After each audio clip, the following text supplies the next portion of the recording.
Do you feel the vibes?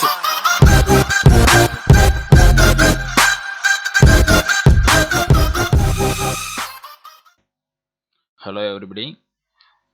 So இந்த செஷனில் நம்ம கைனெட்டிக்ஸில் செல்ஃப் எவாலுவேஷன் ப்ராப்ளம்ஸ் செல்ஃப் எவாலுவேஷனில் 1 மார்க்கில் வரக்கூடிய ப்ராப்ளம்ஸ் மட்டும் கொஞ்சம் பார்த்து டிஸ்கஸ் பண்ண போகிறோம்.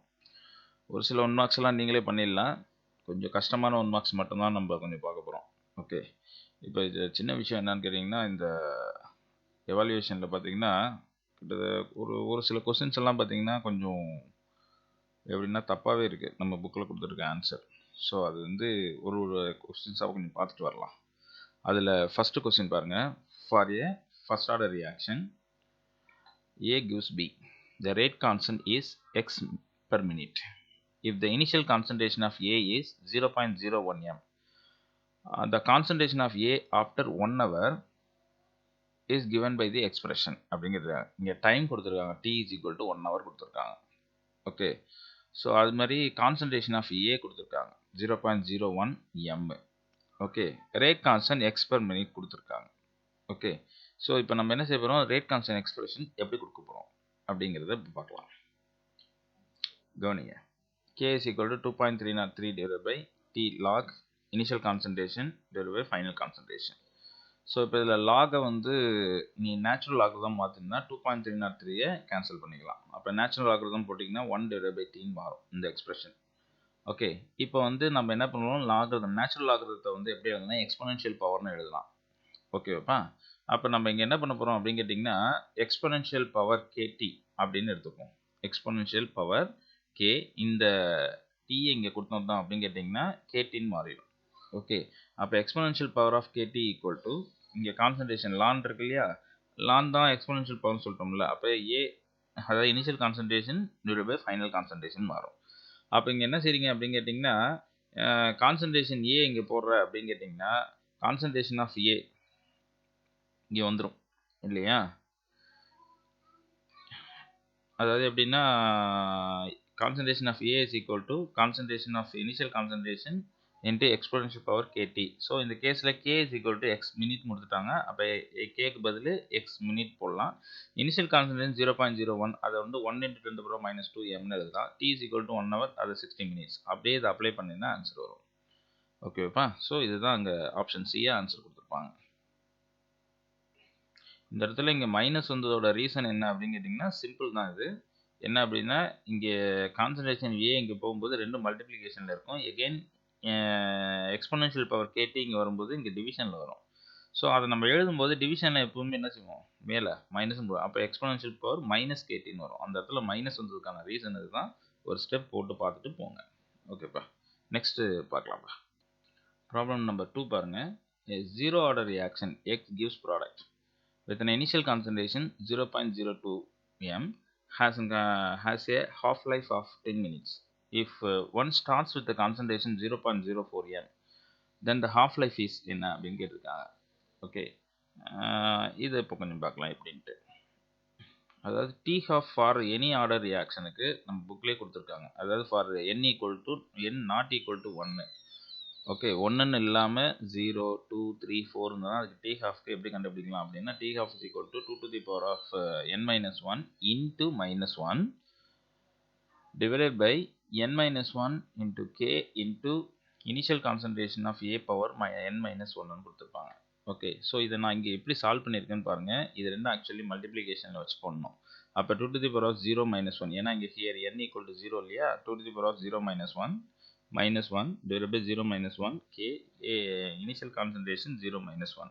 அப்போ 2 to the power of -1 into -1 divided by -1 k a naught -1. Okay, அப்போ இந்த -1 இங்கே மேலே கொண்டு வந்த அப்படின்னு கேட்டிங்கன்னா, இங்கே டிவிஷனில் இருக்கிறது மேலே வரும்போது இதெல்லாம் மாறாது, சார்ஜ் எல்லாம் மாறாது. ஸோ அது -1 தான் இருக்கும். மேலே வரும்போது multiplication 2 to the power of -1 1/2ன்னு எழுதலாம். அப்போ என்ன எழுதுற அப்படின்னா -1 into -1 equal to -1 என்ன வந்துடும் ஆக்சுவலி உனக்கு 1. So 2k a0 power -1. So இதுதான் ஆன்சர். ஸோ அப்போ இதுலேருந்து என்ன சொல்ல வராங்க அப்படின்னா, t half is depend on the initial concentration. அதுதான் t half is directly proportional to, இங்கே கொடுத்துருக்காங்க பாருங்கள். T half is directly proportional to initial concentration அதை தான் சொல்கிறாங்க. இதே ஃபர்ஸ்ட் ஆர்டர் ரியாக்ஷன்னா it is independent to the initial concentration, அதை தான் இங்கே கொண்டு வந்து சொல்கிறாங்க. ஸோ இப்போ கிவன் பார்த்தீங்கன்னா 0.02 எம் இனிஷியல் கான்சன்ட்ரேஷனாக இருந்தால் டி ஹாஃப் 10 மினிட், அப்போ இனிஷியல் கான்சன்ட்ரேஷன் 0.04 எம்மாக இருந்தால் டி ஹாஃப் என்னன்னு கேட்குறாங்க. ஸோ அப்போ இங்கே என்ன பண்ணியிருக்காங்க, ரெண்டுத்தையும் டிவைட் பண்ணி ஆன்சர் இங்கே கொண்டு வந்துட்டாங்க 20 மினிட். ஓகே, ஸோ அப்போ என்ன அர்த்தம்னா இங்கே மேலே கொடுத்துட்டு இருக்க விஷயம் என்னென்னா t half is depend of initial concentration அப்படிங்கிற பேசிஸை வச்சு தான் இங்கே கொண்டு வரப்போம், வேறு ஒன்றும் இல்லைப்பா. ஸோ இங்கே ஆன்சர் என்னப்பா, சி. ஓகே சரிப்பா. Next among the following graph showing the variation rate constant the temperature D for A reaction one that exhibits Arrhenius behaviour over the entire temperature range கொடுத்துருக்காங்க. இதில் சிம்பிளாக நமக்கே தெரியும், அதாவது நம்ம புக்லேயே டேரெக்டாகவே இந்த ஃபார்முலா போட்டோம், அதாவது லாக் கே வர்சஸ் 1/t போட்டிங்கன்னா நெகட்டிவ் ஸ்லோப் வரும். ஸோ இதுதான் ஆன்சர், மற்றபடி வேறு எதுவும் கிடையாதுப்பா. அடுத்தது பாருங்கள், for A first order reaction A gives product with the initial concentration X mole per liter has an half-life period is 2.5 hours. For the same reaction with the initial concentration x/2 mole per liter, the half-life is அப்படின்னு கொடுத்துருக்காங்க. So அப்போ இங்கே என்னென்னா key point கொஞ்சம் பார்த்துக்க, the first order reaction அப்படின்னு கொடுத்துருக்காங்க. அப்போ ஃபர்ஸ்ட் ஆர்டர் ரியாக்ஷன்னா t half is independent to the initial concentration, கரெக்டாக இல்லையா? அப்போ இங்கே என்னென்னா இதில் இனிஷியல் கான்சன்ட்ரேஷன் எக்ஸ்ன்னு கொடுத்தாலும் சரி x/2ன்னு கொடுத்தாலும் சரி கண்டிப்பாக டி ஹாஃப் சேஞ்சே ஆகாது இல்லையா? அப்போ இங்கே ஹாஃப் லைஃப் பீரியட் என்ன கொடுத்துருக்காங்க 2.5 ஹவர்ஸ், இதுதான் ஆன்சராகவே வரும். இந்த ஆன்சர் நம்ம புக்கில் கொஞ்சம் மாற்றி கொடுத்துருக்காங்க. ஸோ அப்போ இங்கே பார்த்தீங்கன்னா ஆன்சர் என்ன அப்படின்னா இந்த சி தான் ஆப்ஷன். ஓகே, நம்ம புக்கில் டின்னு கொடுத்துருப்பாங்க, டி கிடையாது, சி தான் ஆப்ஷன். என்ன காரணம்னா சைடில் எழுதிக்க t half is independent to the initial concentration. ஓகேவாப்பா, இது ஆல்ரெடி நம்ம புக்கில் சொல்லியிருப்பாங்க. ஸோ இது புக்கில்னு கிடையாது, ஆக்சுவலி ஜென்ரல் கான்செப்டே என்ன அப்படின்னு கேட்டிங்கன்னா for zero order reaction the initial concentration is depend on initial concentration, for first order reaction is independent to the initial concentration, அதுதான்ப்பா. Okay, next fifth question, for the reaction 2NH3 to give N2 plus 3H2 dNH3 divided by D2, இதோட ஒன்றுத்துக்கும் value கொடுத்துருக்காங்க. K1NH3 dN2னா என்ன அப்படின்னு சொல்லி கொடுத்துருக்காங்க. Then the relation between K1 K2 and K3 is அப்படின்னு கேட்டிருக்காங்க. இது எப்படி சால்வ் பண்ண போகிறோம் பார்ப்போம். இதுக்கு ஆன்சர் பார்த்தீங்கன்னா இந்த சி தான் ஆன்சர் வரும். எப்படி வந்ததுன்னு பார்க்கலாம். ஸோ இதுக்கு ரேட் எழுதியிருக்காங்க -1/2 dNH3 dt equal to dN2 plus 1/3 dNH2 dt அப்படின்னு எழுதியிருக்காங்க. இதில் மைனஸ் அப்படிங்கிறது என்ன அப்படின்னு கேட்டிங்கன்னா கான்சன்ட்ரேஷன் போடுறது தான். ஸோ அது வந்து நம்ம இதில் இன்க்ளூட் பண்ணணும்னு அவசியம் இல்லை. ஸோ இப்போ பார்த்தீங்கன்னா 1/2 K1NH3 equal to K2NH3 equal to 1/3 K3N3. So அப்போ இது என்ன பண்ண போகிறோம் அப்படின்னு கேட்டிங்கன்னா சால்வ் பண்ணிங்கன்னா உங்களுக்கு என்ன கிடைக்கும், 3/2 K1 equal to 3K2 plus equal to K3. 3/2ங்கிறது என்ன வரும், 1/5 K1 equal to 3K2 equal to K3 அப்படின்னு எழுத போகிறோம். இதில் ஒரே ஒரு சின்ன விஷயம், இந்த மைனஸ் இல்லாமல் இருந்தது காரணம் நமக்கு இதுக்கு எல்லாத்துக்கான வேல்யூ கொடுத்துருக்குறாங்க இல்லையா? ஸோ 1/2 அப்படின்றது இங்கே 1/3 இருக்குது, அதை சால்வ் பண்ணுறோம், வேறு ஒன்றுமே கிடையாது. சிம்பிளாக சொல்லணும்னா இந்த 3யை வந்து பண்ணும்போது என்ன செய்வோம், எல்லாத்தையும் மல்டிப்ளை பை 3ன்னு போட போகிறோம். அப்போ இன்ட்டு 3ன்னு பண்ணோம்னா 3/2, இங்கே 3K2, இங்கே என்ன வரும் 3 கேன்சல் ஆயிரும்.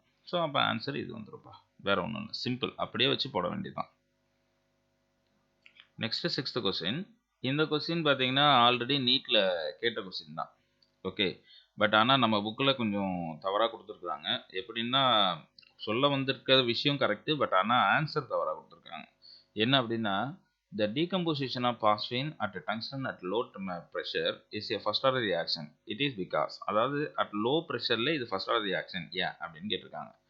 இதில் பார்த்தீங்கன்னா ரேட், இதுதான் actually answer. Rate is proportional to the surface coverage, அதுதான். ரேட் இஸ் இன்வெர்ஸ்லி ப்ரொபோர்ஷனல் கண்டிப்பாக கிடையாது. Rate is independent to the surface coverage அப்படின்னு கொடுத்துருக்காங்கல்ல, இது என்னென்னா அட் ஹை ப்ரெஷரில் தான். அட் ஹை ப்ரெஷர் இந்த என்ன ஆகும் அப்படின்னா இப்போ ஒன்றும் இல்லை, ஒரு பிஹெச் ஏரியா எடுக்கிற ஹை ப்ரெஷராக இருந்தாலும் செய்யும், பிஹெச்ங்கிறது கேஸ் தானே, அப்போ சர்ஃபேஸ் ஏரியா ஃபுல்லாக இதாயிரும். நம்ம ஆல்ரெடி பார்த்துருக்கோம் இல்லையா, எதனுடைய கான்சன்ட்ரேஷன் ரொம்ப அதிகமாக இருக்குதோ அதை நம்ம என்ன செய்ய வேணாம், இட் இஸ் டேக்கன் அஸ் என்னது 0, இல்லைனாக்கா அதை நம்ம எடுத்துக்கணும்னு அவசியம் இல்லை அப்படின்னு சொல்லுவோம் இல்லையா. அப்போ ரேட்டை பொறுத்த வரைக்கும் இங்கே சர்ஃபேஸ் ஏரியா பொறுத்து இருக்காது, அதனால அது 0 ஆர்டர் ரியாக்ஷனாக மாறிடும். அப்போ அட் ஹை ப்ரெஷரில் அது 0 ஆர்டர், அட் லோ ப்ரெஷரில் அது ஃபர்ஸ்ட் ஆர்டர். ஏன்னா because it is depend on the surface area. Okay, rate of decomposition slow, உங்கள் புக்கில் வந்து சி தான் ஆப்ஷன் கொடுத்துருப்பாங்க. இப்போ நம்ம கவனிக்கலாம் பாருங்கள், அதை இங்கே பாருங்கள், ஆப்ஷன் சின்னு கொடுத்துருக்காங்க. ஆக்சுவலி ஆப்ஷன் சி கிடையாது, ஆப்ஷன் ஏ தான். இங்க பாருங்க அவங்களே ஆனா கான்செப்ட் அவங்களே சொல்லிட்டாங்க பாருங்க. At low pressure the reaction follows the first order. Therefore rate is directly proportional to the reactant. Okay. அப்படின்னா ஏன் ரியாக்டன்ட் பொறுத்து இருக்கு அப்படின்னா rate is directly proportional to surface area. Surface ஏரியாவை எடுத்துக்கிறோம். ஏன்னா அது ரியாக்டன்ட் போய் அதில் தான் இதை போய் உட்காருது. இதே at high pressure due to the complete coverage of surface area the reaction follows zero order reaction. That is rate is directly reactant power zero. Okay. அப்போ என்ன ஆயிரும்னா அது ஜீரோ ஆர்டர் ரியாக்ஷனாக மாறும். therefore the rate is independent to the surface ஏரியான்னு சொல்லியிருக்காங்க பாருங்க. சொல்கிறது புரியுதாப்பா? அப்போ என்ன விஷயம் அப்படின்னா therefore இந்த இடத்துல சொல்லியிருக்காங்க பாருங்க. therefore the rate is independent at surface area. எங்கே? At high pressure. ஹை ப்ரெஷராக இருந்தால் அது என்ன ஆர்டர்? Zero order. ஆக்சுவலி அவங்க கேட்டிருக்கிறது அது ஃபர்ஸ்ட் ஆர்டர் ஏன்னு கேட்டிருக்காங்க. அப்படின்னா என்ன? அட் லோ ப்ரெஷரில் அது ஃபர்ஸ்ட் ஆர்டர் ஏன் அப்படின்னா the rate is depend on the surface area. அதை தான் ஆன்சராக நம்ம எழுதணும். ஸோ அவங்க கொஞ்சம் மாற்றி கொடுத்துருக்காங்க. ஸோ இங்கே கொடுத்துருக்க கான்செப்ட் கரெக்டு, பட் ஆன்சராக கொடுத்தது தப்பு. 7th question பாருங்க. For a reaction rate equal to K acetone power 3/2 then the unit of rate constant and rate of reaction respectively. இதில் பொறுத்த வரைக்கும் என்னென்னா ரேட் ஆஃப் ரியாக்ஷன் எங்கேயுமே மாறுபடுது. ரேட் ஆஃப் ரியாக்ஷன்ங்கிறது என்ன சொல்லுவோம் நம்ம? the change in concentration of reactant or product with respect to time. அப்போ change in concentration அப்படின்னு எடுத்துக்கிட்டிங்கன்னா என்ன சொல்லுவோம்? D of a divided by டிடின்னு எழுதுவோம். டி ஆஃப் ஏங்கிறது change in concentration mole per litre divided by second இன்வர்ஸில் சொல்ல போகிறோம். அப்போ mole per litre per second. Okay. அப்போ இங்கே என்ன விஷயம்னா இதுதான் ஆன்சராக வரும். இதில் mole per litre per second இங்கே வந்துச்சு பாருங்கள். இது ரேட்டு. ரேட்டை பொறுத்த வரைக்கும் எங்கேயுமே மாறவே மாறாது. ஓகேப்பா? ஸோ அப்போ மற்ற ஆன்சரில் எல்லாம் எல்லாத்துலேயும் பாருங்கள் mole per litre per second இதுலேயும் இருக்குது. அப்போ என்னென்னா ஆப்ஷன் ஏவையும் ஆப்ஷன் டியையும் நம்ம என்ன பண்ணலாம்? கேன்சல் பண்ணிடலாம். இப்போ ஆப்ஷன் பி ஆப்ஷன் சியில் எது அப்படிங்கிறது தான் இப்போ பார்க்க போகிறோம். இங்கே கவனி. ரேட் சொல்லிட்டாங்க. இனிஷியல் இந்த ரேட்டுங்கிறது என்ன சொல்லுவோம் நம்ம? இது வந்து ஜென்ரலாக ரேட் கான்ஸ்டன்ட்டுக்கான ரிலேஷன் இது. ரேட்டுன்னு எழுதும்போது என்ன சொல்லுவோம்? Change in concentration of reactant product divided by change in time. அப்போ mole per litre per second வந்துடும். இதில் எந்த மாற்றமும் கிடையாது. ரேட் கான்ஸ்டன்ட்டுக்கு போடும்போது என்னென்னா ரேட் கான்ஸ்டன்ட் கே இது எடுக்கிறோம் அப்படிங்கிறதுனா rate divided by concentration power n. கரெக்டாக? அப்போ என்ன mole per litre per second இங்கே நம்ம போட்டிருக்கோம். Mole per litre per -1 n. அப்போ இதோடைய ஃபார்முலா என்னென்னா mole 1 - n L n-1 second inverse. இது வந்து எந்த இதுக்கு வேணாலும் நம்ம சொல்லலாம். அதாவது எந்த ஆர்டருக்கு வேணாலும் நீ வந்து ரேட் கான்ஸ்டன்ட்டுக்கு யூனிட் கண்டுபிடிக்கலாம். இப்போ செகண்ட் ஆர்டர் தேர்ட் ஆர்டர் எந்த ஆர்டருக்கு வேணாலும் கண்டுபிடிக்கலாம் இந்த ஃபார்முலா வச்சுட்டு. Mole 1/1 mole power 1 - n litre n-1 s power -1. So இந்த கேஸில் பொறுத்த வரைக்கும் அசிட்டோன் 3/2 தானே. அப்போ n = 3/2. ஸோ இப்போ இங்கே போட்டிங்கன்னா mole -12 L half s power -1. So option B is correct. Question number 9 பாருங்க. Consider the following statement. The increase in concentration of the reactant increases the rate of a zero order reaction சொல்லியிருக்காங்க. So இந்த statement actually தவறு. Okay. So increase in the concentration of reactant increases the rate of first order reaction தான் வரணும். Okay. Concentration increase ஆனால் ரேட்டும் என்ன செய்யும்? Increase ஆகும். இது எத்தனை டைம்ஸ் இன்க்ரீஸ் ஆகுதோ அத்தனை டைம்ஸ் இன்க்ரீஸ் ஆகும். அது first order reaction. Zero order reaction பொறுத்த வரைக்கும் independent of the reactant concentration of the reactant. அதனால ஃபர்ஸ்ட் தப்பு. செகண்ட் பார்த்தீங்கன்னா the rate constant K is equal to the collision frequency A if EA is equal to 0. EA is equal to 0ன்னு வந்துருச்சு அப்படின்னா exponential term எல்லாம் 0 ஆகிடும். அப்போ K is equal to Aன்னு மாறிடும். So அப்போ இது வந்து கரெக்டு, இது வந்து ராங். ஓகே.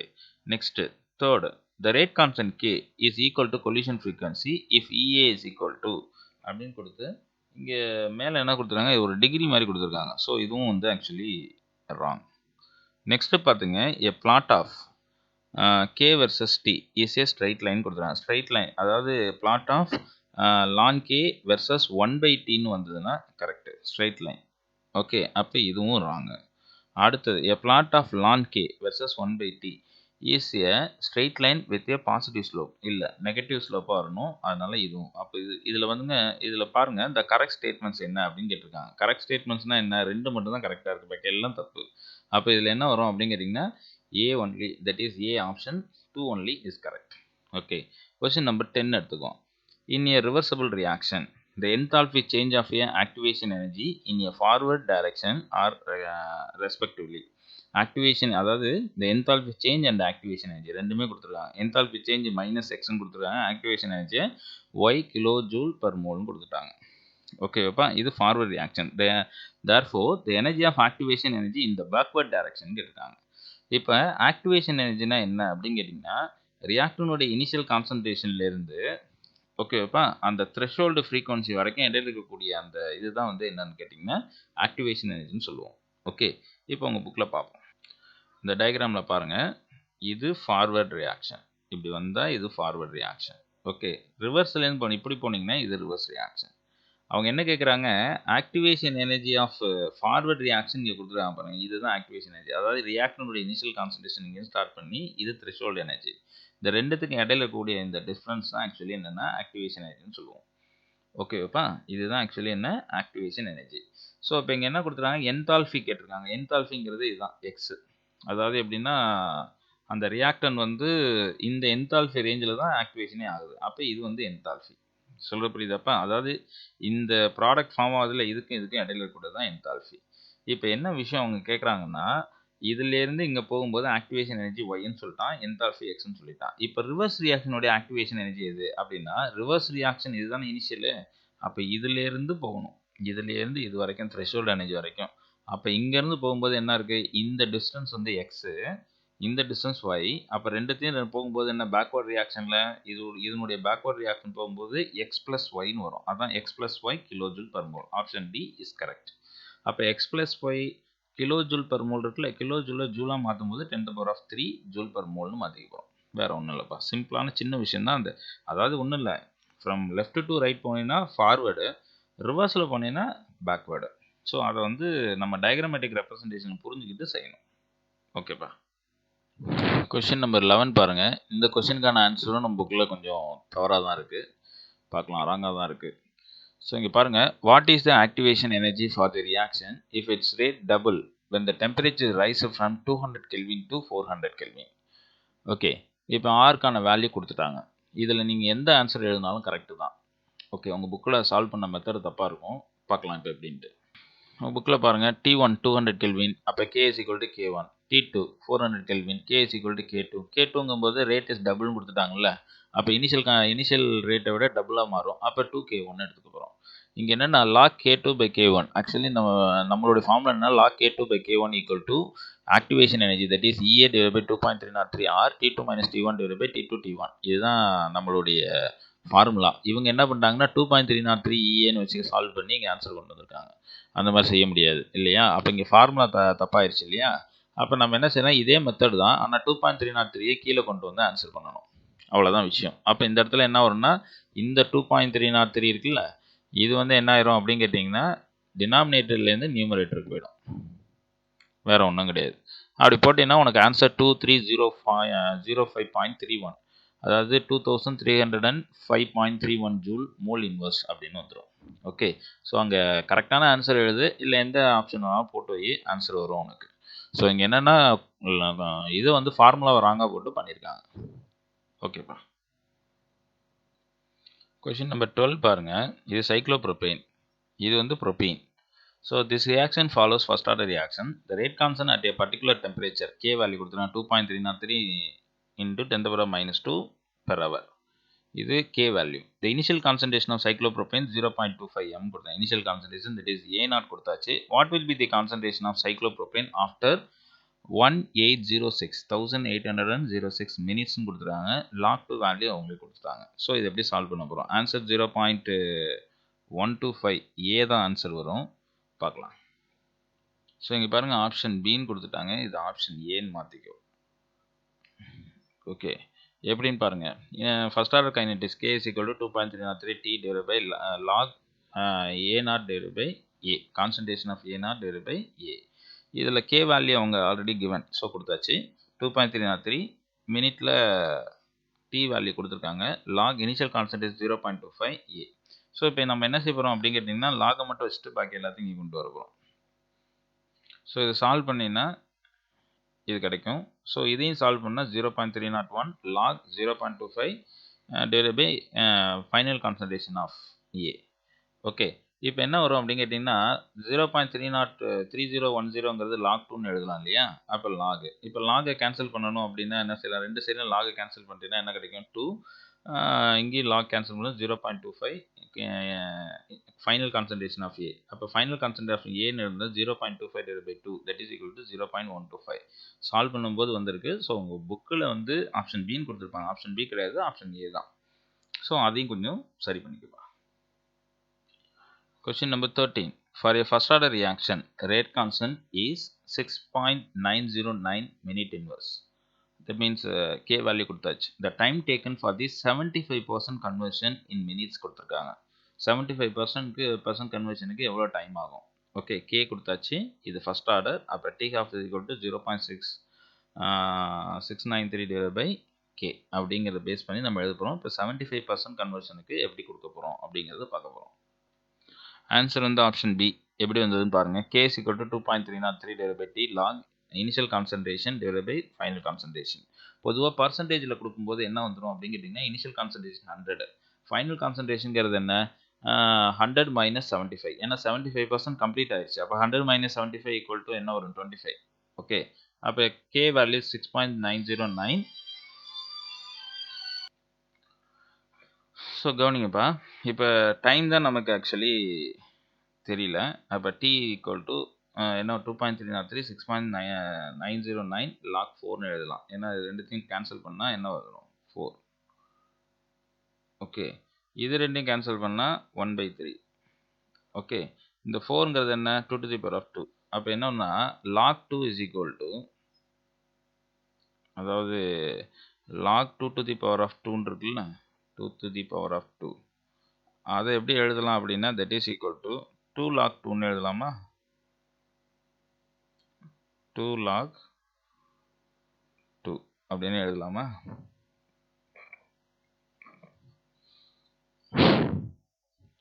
2 log 2 அப்படின்னு எழுதலாம் இல்லையா? அதுதான் இங்கே என்ன பண்ணியிருக்காங்கன்னா, இங்கே 2/3 log 2ன்னு இருக்காங்க. இதுதான் ஆன்சர். ஓகேவாப்பா. 14th question பாருங்க. In a first order reaction, X gives Y. If K is rate constant, அதாவது Kங்கிறது rate constant and the initial concentration of reactant is X is 0.1 m, then the half life is அப்படின்னு கேட்டிருக்காங்க. இது first order reaction, நல்லா ஞாபகம் வச்சுங்க. So இப்போ என்னென்னா initial concentration கொடுத்துட்டாங்க 0.1 mன்னு கொடுத்துருக்காங்க. அப்போ இதுக்கு எக்ஸ்பிரஷன் என்ன வரும், ஹாஃப் லைஃப் எக்ஸ்பிரஷன் என்ன வரும் அப்படிங்கிறது கேட்குறாங்க. கவனிங்க, ஃபர்ஸ்ட் ஆர்டர் ரியாக்ஷன்னாலே வந்து நம்ம T half is independent of the initial concentration சொல்லுவோம் இல்லையா? நம்ம ஆல்ரெடி அதை டெரைவ் பண்ணியிருப்பேன். அதே விஷயம் தான் இங்கே சொல்லியிருக்காங்க. என்ன அப்படின்னா, இங்கே இப்போ இனிஷியல் கான்சன்ட்ரேஷன் வந்து A0 அவங்க கொடுத்துருக்காங்க. கான்சன்ட்ரேஷன் ஆஃப் A0 எவ்வளவு 0.1ன்னு கொடுத்துருக்காங்க. ஓகே, அப்போ இது வந்து என்ன T is equal to 0 இருக்கும்போது, T equal to 0 இருக்கும்போது, இப்போ T is equal to half இருக்குன்னு வச்சுக்கலாம். T is equal to half அப்படின்னு வச்சுக்கலாம், இல்லைன்னா T halfன்னு வச்சுக்கலாம். அப்படி வச்சுட்டா என்ன வரும், ஃபைனல் கான்சன்ட்ரேஷன் தானே ஏ, இதில் பாதி அளவு சொல்லுப்பா, இதில் பாதி அளவு 0.05, அதை தான் இங்கே வச்சுருக்காங்க. அப்போ இங்கே எடுக்கும்போது K is equal to 1/T halfன்னு எடுத்துக்கிட்டிங்கன்னா 0.1 / 0.05. அப்போ T half இங்கே எடுக்கும்போது ln 2ன்னு வந்துடும். இதையும் அடிச்சுனாக்கா 2ன்னு வரும். அப்போ என்ன வரும் ln 2 / K. இதை லாகாக எடுத்து நம்ம என்ன செய்வோம் கேட்டிங்கன்னா 0.693 / Kன்னு எழுதுவோம். அவ்வளோதான், இதுதான் எக்ஸ்பிரஷன். ஓகே, கொஸ்டின் நம்பர் 15 பாருங்க. Predict the rate law of the following reaction based on the data given below. So இதை நீங்கள் ஆல்ரெடி பண்ணியிருப்பீங்க. இங்கே 2A + B gives C + 3D. இதில் ரியாக்ஷன் நம்பர் கொடுத்துருக்காங்க, மொத்தம் 4 நம்பர்ஸ் கொடுத்துருக்காங்க. இதில் வந்து A1 கான்சன்ட்ரேஷன், பியோட கான்சன்ட்ரேஷன் மினிட்ல இனிஷியல் ரேட் கொடுத்துட்டாங்க. ஸோ இப்போ நம்ம என்ன செய்ய போகிறோம் அப்படின்னா, இதை வச்சுட்டு இதுக்கு நம்ம என்ன செய்ய போகிறோம், ரேட் கான்ஸ்டன்ட் கண்டுபிடிக்க போகிறோம், அதாவது ரேட் வேல்யூவை கண்டுபிடிக்க போகிறோம். இது ஆல்ரெடி நம்ம புக்கில் வந்து 2-3 ப்ராப்ளம் வந்திருக்கு. ஸோ நம்ம என்ன செய்யணும்னா ரேட் 1 எழுதணும், ரேட் 2 எழுதணும், ரேட் 3 எழுதணும், ரேட் 4 எழுதணும். இதை வச்சுக்கிட்டு நம்ம என்ன செய்ய போகிறோம் அப்படின்னு கேட்டிங்கன்னா, இப்போது ஏக்கான ஆர்டர் என்ன வரும்னு கண்டுபிடிக்கணும், அதே மாதிரி பிக்கான ஆர்டர் என்ன வரும் அப்படிங்கிறத கண்டுபிடிச்சிட்டு நம்ம இதில் எது கரெக்டுன்னு கண்டுபிடிக்கணும், வேறு ஒன்றுமே இல்லை. இங்கே பாருங்க, ரேட் 1 எழுதியிருக்காங்க, K 0.1 power n 0.1 power m. அது மாதிரி ரேட் 2 எழுதியிருக்காங்க. அதே மாதிரி ரேட் 3 ரேட் 4 எழுதியிருக்காங்க. இப்போ நம்ம என்னென்னா கேன்சல் பண்ணணும். எப்படி கேன்சல் பண்ணுறது அப்படின்னா ரெண்டுத்தினுடைய கான்சன்ட்ரேஷன் எங்கே சேமாக இருக்குன்னு பார்த்து ஒன்று கேன்சல் பண்ணிக்கணும். அப்போ இங்கே பார்த்தீங்கன்னா ரேட் 1லையும் ரேட் 2லையும் எது கான்சன்ட்ரேஷன் சேமாக இருக்குன்னா 0.1 ரெண்டு சேமாக இருக்குது. எம்மோட கான்சன்ட்ரேஷன் தான். அதை வச்சுக்கிட்டு இப்போ நம்ம என்ன கண்டுபிடிச்சிடலாம்னா ஏ கண்டுபிடிக்கலாம். அப்போ ரெண்டுத்தையும் டிவைட் பண்ணி நான் இதையும் கேன்சல் பண்ணிக்கிறேன். கேன்சல் பண்ணிட்டு 2x டிவைட் பை எக்ஸ், எக்ஸையும் கேன்சல் பண்ணால் 2. அப்போ 2 to the power of 1ன்னு வரும். கரெக்டு தானே? இது எப்படி வரும்? 2 to the power of 1. அப்போ இங்கே நம்ம என்ன பண்ண போகிறோம்? 2 to the power எடுக்க போகிறோம். 2 to the power of 1. இங்கே என்ன இருக்குது? 2 to the power of n. அப்போ n ஈக்குவல் டு 1ன்னு எடுக்க போகிறோம். வேறு ஒன்றும் இல்லை. அதே மாதிரி ரேட் 3 ரேட் 4ல் பார்த்தீங்கன்னா என்ன இருக்குது? 0.2 0.2 சேமாக இருக்குது. அப்போ நம்ம என்ன பண்ண போகிறோம்? இதை 4/2ன்னு எடுத்துக்கிட்டு இது என்ன செய்ய போகிறோம்? நம்ம கேன்சல் பண்ண போகிறோம். அப்போ 2 to the power of m என்ன இருக்கும் அப்படிங்கிறத கண்டுபிடிக்க போகிறோம். சிம்பிள் தான். ஓகேப்பா? ஸோ அப்போ இங்கே என்ன பண்ணணும்? 4ஐயும் 2ஐயும் டிவைட் பண்ண போகிறோம். அதாவது 4 இங்கே 2 இது ரெண்டுத்தையும் டிவைட் பண்ண போகிறோம். காரணம் என்னன்னு கேட்டிங்கன்னா ரெண்டுத்துலேயும் என்ன சேமாக இருக்குது அப்படின்னு கேட்டிங்கன்னா என்ன சேமாக இருக்குது. வேறு ஒன்றும் இல்லை. ஸோ இந்த இடத்துல இது ராங்காக கொடுத்துருக்குறாங்க. ஸோ அங்கே பார்த்துக்க. ஸோ ரெண்டுத்துலேயும் என்ன சேமாக இருக்கிறதுனால ரெண்டுத்தையும் எடுத்துகிட்டு எம்மனோட வேல்யூ கண்டுபிடிக்கிறோம். அப்போ எம் வேல்யூ கண்டுபிடிச்சின்னா எனக்கு என்ன கிடைக்கும்? m is equal to 2. அப்போ ஆப்ஷன் என்ன? Rate is equal to k a power 1 b power 2ன்னு எடுக்க போகிறோம். ஓகேப்பா? ஸோ ஃபஸ்ட்டு இதில் வந்து 2 to the equation 2 divide by 1 எடுக்க போகிறோம். செகண்டில் 4 டிவைட் பை 2 எடுக்க போகிறோம். எதற்காக அப்படி செய்கிறோம் அப்படின்னா 4லையும் 2லையும் பார்த்தீங்கன்னா n வேல்யூ சேமாக இருக்குது. ஸோ அதை வச்சுட்டு m கண்டுபிடிச்சிக்க போகிறோம். வேறு ஒன்றும் இல்லை. சிம்பிள் தான் இது. ஓகே, இது வந்து அடிக்கடி நீட்டில் கேட்குற ஒரு ப்ராப்ளம். ஸோ இதோட இந்த செஷன் முடிப்போம்ப்பா. ஃபஸ்ட்டு ஒரு 15 கொஸ்டின்ஸ் இப்போ பார்த்துருக்கோம். இதோட இந்த செஷன் முடிக்கலாம். அடுத்த செஷன் மறுபடியும் 16லேருந்து ஸ்டார்ட் பண்ணி போகலாம். தேங்க்யூப்பா.